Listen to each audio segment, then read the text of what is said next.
Urban Collective Show. Once again, if you want to join part of the conversation, the phone number is 774-257-4722. And right now, we got our celebrity guest in the building. Woo woo! Shout out to Farrah of LiteWork. How's it going, girl? Celebrity, but everybody's. I don't know if you listen to a show yet, but everybody that comes is a celebrity on the show. Take that and run with that. Take that and run with that. I got it. So how you doing? I'm doing well. Thank you guys for having me. No doubt. I appreciate you for coming. Yeah, so Farrah, so we're excited to have you on the show. Can you tell people who are listening who don't know, who are you and what is LiteWorks? Who am I? So I'm Farrah Belazaire from Brockton, Massachusetts. And I run LiteWork Events, which is a social event planning brand geared towards urban young professionals. So that includes networking events and other social programs like day parties, and occasionally I'll also do like arts initiatives. So I might have something going on at the museum or a play, something at the theater, different things. I like to consider it an alternative to nightlife. So opportunities for people to she's playing it down. She is the Boston socialite queen, all right? Right. If you're ever trying that right there, alternative to nightlife, that kind of I'm gonna tell you, when my first event when I came back home out of the military was to the rooftop party, rooftop networking event, and I was amazed. Right. And I was who put this together? And I think it was our program director took me at that time. And I was starting out my businesses and all that, and she was like, let's go to the LiteWorks event, and I've just been following ever since. I mean, it's amazing. If you're a young black professional, LiteWorks is the brand you want to follow, the organization, company, all of that you want to follow to stay connected with other people, to network, to build your social capital, to put yourself out there. So I appreciate Farrah's humbleness, but you're doing your thing, and we appreciate you, and we're grateful to have you on the show tonight. In the middle age, But speaking of LiteWorks, so can you tell us a little bit about where the name came from? Yeah, so it's kind of twofold. Originally, I had this sort of, vision in my head. I was trying to kind of make it more tangible, sort of, kind of trying to take my idea from, this concept floating in my head to something that people would understand, sort of like within the name. So in its simplest form, I was envisioning an urban socialite network. But I'm like, oh my God, that's so long. How are people going to remember that? And I kept sort of, trying to play around with it. I'm like, okay, maybe I'll take a, part of this word and part of that word. And then it turned into LiteWork. But also, at the time, I started LiteWork in 2012. And at the time, I felt like a lot of the networking events that I was going to were very sort of like industry specific and kind of stuffy. And for what I felt like was missing in Boston, I'm like, it shouldn't be so difficult, to give people a platform, to network. It's not really sort of like, a pressured situation where you have to give out business cards or you have to, appear, a certain type of way. So it's also kind of a play on that, it's LiteWork. That's beautiful, because it sounds like you're creating a space where people are able to have genuine conversations and interactions. So if I'm exchanging my business card with somebody, it's not because I feel pressure to do that. It's because I had a genuine interest in saying, hey, this is what I do. I'd love to connect with you, and I'd like for you to connect with me too. And that's what I love about a LiteWork event. I never feel like it's work, because I've been to networking stuff, and all right, I gotta sit there. I have my stack of business cards, and I gotta give all these business cards before I leave here, and I gotta make this much connections. But it's like you're walking around. It's a party, but not a party, and you're just meeting new people. And it's very organic. And then organically, you pass out those business cards. And I like what you said about it not being industry specific, because in the past, I'd read, when flyers or people flyers networking events, and I'm like, you know what, this is not my craft. Exactly. But that's just how it was back then. Now, because it's the lawyers networking event, it's the accountants network. I was like, all right, that's not for me, but it'd be cool to go, but they're gonna be talking about stuff I don't understand. Right. So I could only go to the lawyer stuff. I could only go to the business stuff. But everybody's welcome to your events, which is amazing. What I like about it. But can you talk to me a little bit, talk to us really, about some of your proudest accomplishments thus far with LiteWork? Or there has been one, maybe if you could highlight one. I mean, I think that it's hard to say because honestly, I don't think I really had, these sort of like grand expectations. I consider what I do very self-paced. I have sort of, my 9 to 5 and, as ideas come to me or as opportunities come to me, I just kind of go with the flow. And, luckily there's been a market for it. People really enjoy it.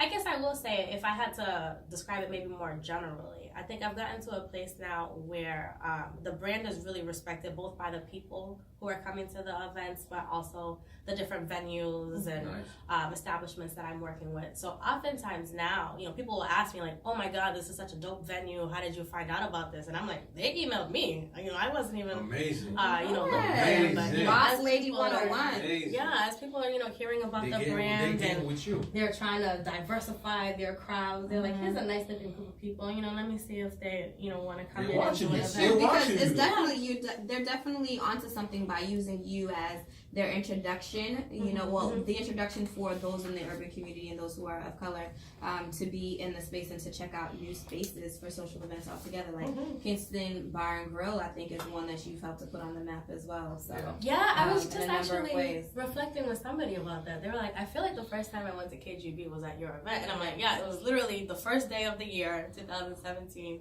I did my New Year's Day party there last year, and that's when they were sort of like, newly established. And then since then, there's been so many events there, which is great. The more that we can have access to these spaces, the better. Yes. So Kingston Grill and Bar is. We're in Boston. You know how Boston can get, and I see LiteWork Events favors and promotes the urban community, and rightfully so. Do you find it challenging securing venues to host for the urban crowd? Have you encountered any prejudice or racist situations because of that? For the most part, I'll say 99% of the time I don't have issues. And I think part of that is me being realistic with myself. I've conditioned myself, anytime I'm approaching a venue or anytime I approach the events, I think about it from the perspective of like, what are the questions that people are going to have that are going to create, some sort of like decision-making influence that they're not necessarily going to ask me, right? Because I'm already Black, I'm young, I look younger even than I am, right? Black don't crack. So I'm like, if people want to take me seriously, I kind of anticipate certain things. So, there's kind of this idea, especially being in Boston where we know it's like very like racially stratified. There's this idea that, by bringing in a Black crowd, does that mean it's going to be a responsible crowd? Does that mean you're going to lose money because they don't want to spend or they're not going to tip?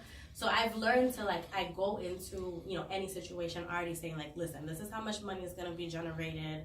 It's young professionals, these are the industries that are represented, lawyers, doctors, people that, even people who don't necessarily have a professional career, you can see even like from the pictures, from the videos, it's a really sort of like, positive energy type of a crowd. So in most cases, I'll say I haven't had an issue, but I have had maybe one or two that kind of stick out like, all right, y'all are playing games. Right. By the industry itself, like the restaurant itself that you got to do business with, or by the people who attended? So by the people. So I have one particular venue where, I had drafted up this like really nice proposal for a series of networking events. I talked to the manager. They were like, this sounds great. We want to have more young professionals. We're already looking into this. It's so, timely that you would reach out. Just send me your website, and then I have a manager's meeting coming up, and we'll talk about it. And Farrah Belazaire is sort of a racially ambiguous name. So I don't think that he assumed that I was a Black woman or that it was a Black crowd right away. And then as soon as I sent him my website link, he comes back like, oh, I think we want to move in a different direction. Blah, blah, blah. The most politically correct way to say it. Right. A different direction. And even though they said, exactly the direction we want to go in prior. That's the only reason I sent you the website in the first place. I know personally of a promoter, I'm not going to say any names, but in conversation with him, it's like he actually said there's a number count of how many Black people he'll let into the establishment, and also they'll enforce the dress code, because they think that most black people won't abide by it. Mm-hmm. So they're not gonna show up. They don't want to play hip hop. They don't want to do that. Like it's like, dude, you're taking away venues for us to go to. Yeah, right. Yeah. Facts. Well, Farrah, I have 2 last questions for you. Sure. One is, talk to us a little bit about the vision you have for Lightworks at this point. So where do you see Lightworks going in 5 years? It's so hard to say. This is your baby. Right. It is. Since 2012. Honestly, I'll say, I mean, I do feel like my overall sort of, motivation and, what I'm passionate about is more about building the community and less about the individual events themselves. So far, the events have been sort of like a method as far as like getting people together, but that's not the end goal per se. So I do think that can, transition into a number of things, whether that's like a lounge or a restaurant or like a full-time lifestyle brand. But I'm one of those people, like something just has to like feel right and it has to fit and like the light bulb has to go off before I'm like, all right, that's where I'm gonna put all my energy. And I just haven't had that moment yet. Okay. So it's still developing. The 5-year plan is still developing, and I love that. And so my last question. I love it because that means there's more events coming. That's it, right? There's more opportunities to network. Right, there's more opportunities to socialize and all of that. Yeah. But before we let you go, one more question for you. So talk to us. So you do have a series of events coming up. Yeah. One of which is LiteWork After Work, Cocktail for a Cause Mixer. Yes. So can you tell our audience and all those who are listening in, what is the purpose of this event and where you'd like it to go, and why a series and the vision behind it? Yeah, so usually I started off doing fall networking events, just because I saw it as kind of like a downtime. And I've, had so much of a following that I added a winter series where, something for people to do outside of kind of, your usual routine. So this winter series is going to be the 3rd Tuesday of every month, January, February, and March.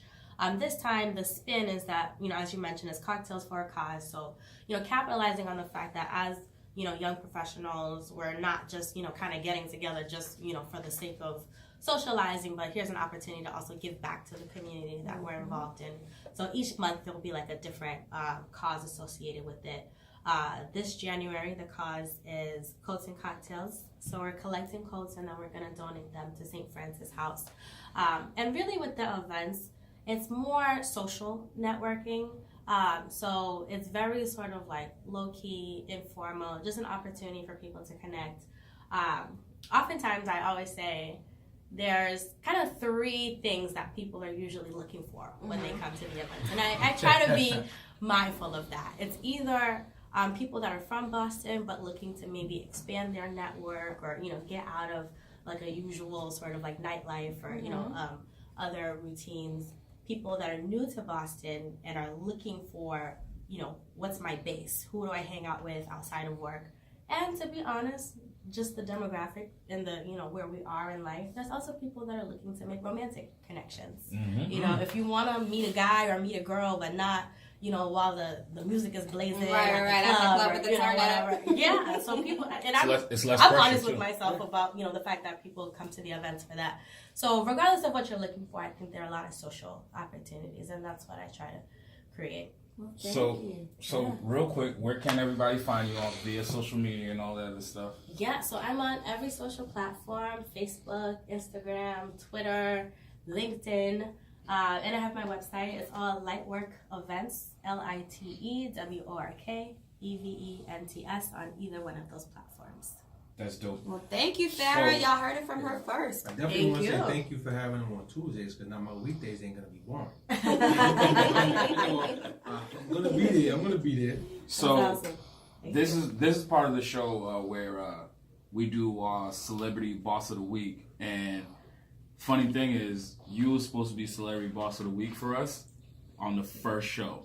But we knew we booked you for this show, so I've been like delaying it. And for those that are listening for the first time, what Celebrity Boss of the Week is somebody who's inspiring other people to do things within our community or putting on events like such that you do. And this week's Boss of the Week is Farrah.